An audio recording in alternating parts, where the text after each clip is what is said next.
Hello everyone and welcome back to another video. In today's video, we are going to be going through one of my own personal favorite stocks that has exposure to India. It's actually one of the largest banks in India, and it has been seeing fantastic growth over the past 20 years, and I do think that it will continue to see growth in the future. The purpose of this video is to show you how to use the Stock Unlock platform to come to your own conclusions and do really in-depth and quick and easy stock analysis. With Stock Unlock, as I just said, it is super easy, and again, this video is going to show you basically how I do my own analysis using the platform. So with that being said, let's head over to Stock Unlock now. And this is the stock right here.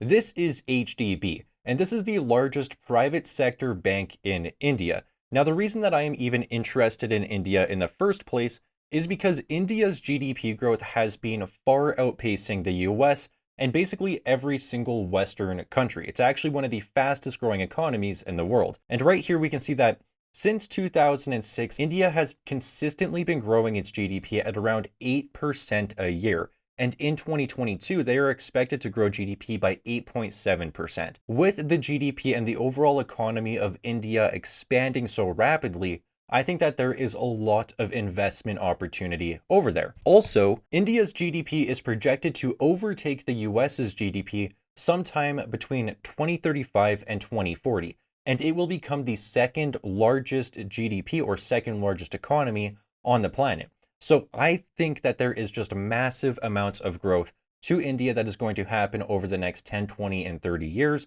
And I think that having my portfolio or a portion of my portfolio exposed to all of this growth will provide for a fantastic long-term investment. Now let's head back over to HDB on Stock Unlock. And I know that a lot of people may not be interested in investing in banks because, banks are kind of boring businesses, right?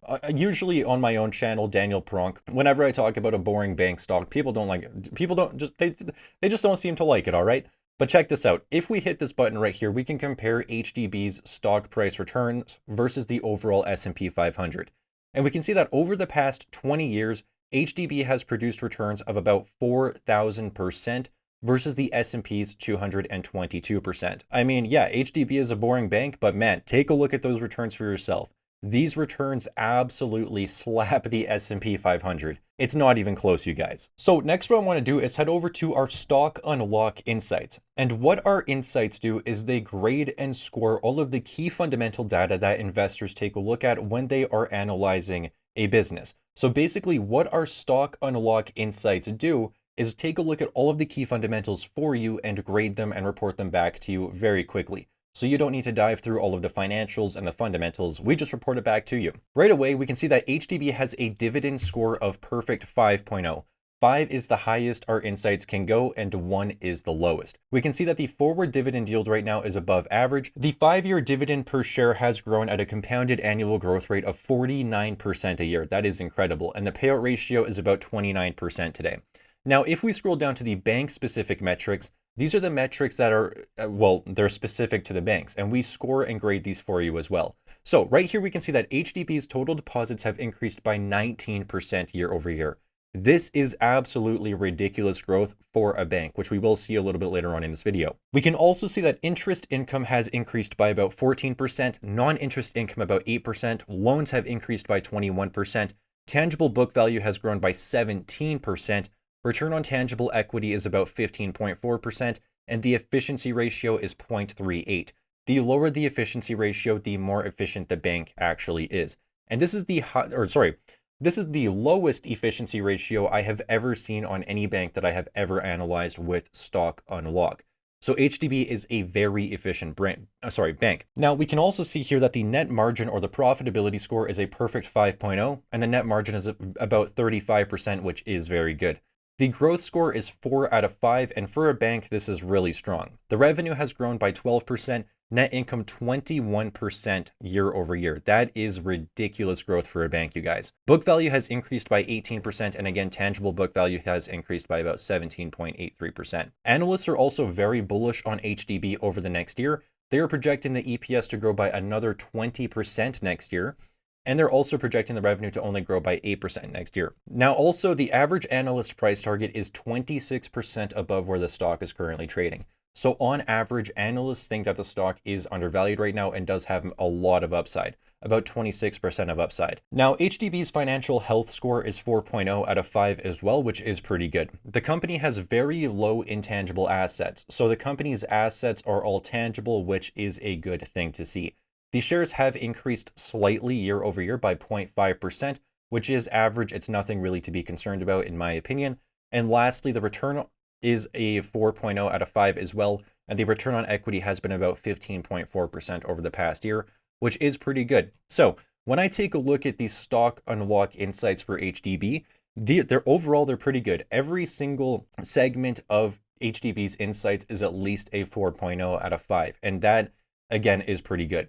So what we can actually do here is we can compare HDB's insights versus JP Morgan, which is one of the largest, or it is the largest bank in America, and it's one of the best banks in the world. Right away, we can see that HDB has a higher dividend score with that perfect 5.0. JPM has a 4.3, which is still good, but HDB is slightly better. If we take a look at the bank-specific metrics, however, again, HDB has that score of 4.9, which is almost a perfect 5.0.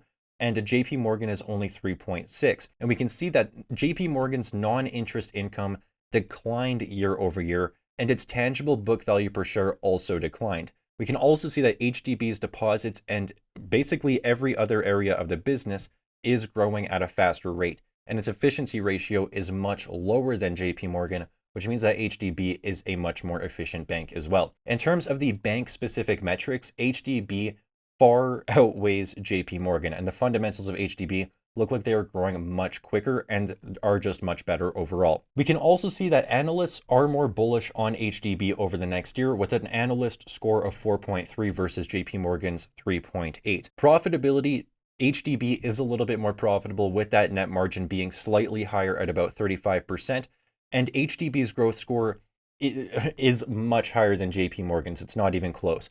Over the past year, JP Morgan's revenue has actually declined by about 1%.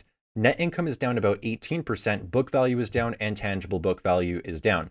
Whereas you can see that HDB is growing every single one of these metrics at double-digit rates. Again, HDB's growth far outweighs JP Morgan, and HDB is honestly like a growth stock. I know that it's a bank, but these growth rates right here are incredible. And the returns that this stock has seen versus the SPY are absolutely incredible as well. So this is like a growth stock. Ultimately, when we compare the stock unlock insights of HDB versus JP Morgan, I think that HDB does look more fundamentally sound, and it is growing at a much faster rate. If we actually head over to our freeform tool right here, and we directly compare JP Morgan versus HDB, and we compare the two companies' net income or earnings and the revenue at the same time, and we zoom out to about, 2011, we can take a look at the compounded annual growth rates of these metrics right here. We can see that HDB's revenue has grown at a compounded annual growth rate of 20% since 2011, or over the past 11 years, and the net income has grown at 23%. These are fantastic growth rates to the company's revenue and net income. On the other hand, we can see that JP Morgan has only grown revenue at 2% a year over the past 11 years. We can also see that net income has grown by about 9%. HDB's revenue is growing at 10 times as quickly as JP Morgan, and and its net income is growing almost 3 times as quickly. So yeah, HDB, in my opinion, is just a much more fast-growing bank and does have better fundamentals than JP Morgan. Now, if we head over to our analyst tab, we can see that the average analyst price target is about $80 a share for HDB, which is about 26% above where the stock is currently trading. We can also see that 27 analysts have HDB as a strong buy, 16 have it as a buy, and 4 have it as a hold. No analyst is saying that HDB is a sell or a strong sell. It's all hold buys or strong buys, and the vast majority is strong buys and buys. Well, the majority is actually strong buys. So analysts do seem quite bullish on HDB as well. The last thing that I want to do is head over to Stock Unlock's discounted cash flow calculator. We have a full tutorial here on our platform and also on YouTube of our discounted cash flow calculator, how you can use it, and what everything here means. We're going to be tracking HDB's earnings, and I'm going to say that HDB is going to grow its earnings at 15% a year over the next decade, which is actually a slower growth rate than the company has seen over the historical decade. Now, I'm also going to say that this company is going to trade at a 20 price to earnings ratio, which is also below how the stock has been trading historically. Historically, this stock has traded at an average of 32, an average price to earnings ratio of 32 over the past decade. So a 20 price to earnings ratio is actually below where the stock has traded. I'm also going to say that we want a 10% discount rate. And when I put in these metrics, which I personally think are a little bit conservative, we get a discounted fair value of about $80 a share and a future projected stock price of about $206 10 years out into the future, which is a total return of about 227%. If we also scroll down, Stock Unlock shows us how the earnings of this business should grow over the next decade based on our inputs. And right here, we can see that if HDB can grow its earnings at 15% a year over the next decade, then it will be producing about 1.6 trillion rupees a year in net income. This is about $20 billion in US. So personally, I think that for being India's largest private sector bank, and with the sheer growth that India is going to see to its economy over the next decade, 20 billion US dollars in net income and earnings doesn't seem that unrealistic, especially when we compare, how much earnings and net income US banks produce right now. So I think that this is realistic, and I think that HDB can ultimately produce $20 billion in net income and earnings 10 years out into the future, which tells me that, this stock is looking cheap based on my own assumptions. But that's just me as an individual investor. This is not financial advice. Please do not go out and buy HDB. And this is all just based on my own research and my own risk tolerance. I'm just trying to show you guys how you can use Stock Unlock to come to your own conclusions, and how Stock Unlock can really help you speed up your analysis process and compare stocks against one another, and then enter them into our DCF, enter in your own calculations, and see if you think the stock is undervalued. Yeah, that's HDB, everyone. If you guys want a 7-day free trial to Stock Unlock, then you can check out the link at the top of the description. You don't need a credit card or anything, just enter in your email and you can get a 7-day free trial, and you can come around and play around on our platform. Stock Unlock is an awesome platform, and our mission is making you a better investor. So I really hope that you guys check out the platform, and I hope that you enjoy it. And if you did enjoy this video, then please remember to leave a like and also subscribe to our channel. But that's going to wrap everything up today, everyone. So thank you so much for watching. I truly do appreciate it, and I really hope to see you all again in our next video.